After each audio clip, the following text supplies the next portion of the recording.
ଆପଣ କନ୍ୟା ରାଶି କଥା ବିଚାର କରିବା। कन्या राशि अधिपति बुध आपण द्वादश रोचते रवि ग्रह आपणकर अच्छा बृहस्पति टे शुभकारक नहांती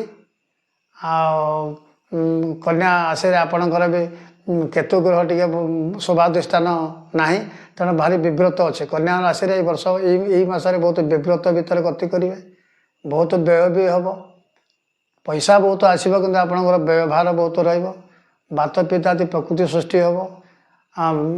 गैस जनित पीड़ार आप अतिष्ठ हे विशेष आपण स्त्री देह खराब रहा अवश्य भल अच्छे पे पाठर भी ध्यान देवे भातृबंधु सद्भाव भल बंधु मिलन ए वर्ष भी अच्छी नाना प्रकार भल द्रव्य नाना प्रकार द्रव्य लाभ आपण करेंगे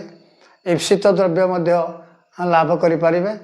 भल सुजोग अच्छी भल पैसा भी आप मसरे कमेबे कि व्यवहार कमिवा लगी आपण करूँ विष्णु सहस्रनाम पाठ करूँ ओम बूम बुद्धाय नम मंत्र डेली प्रत्यह 108 जप करूँ शुभ फल मिल।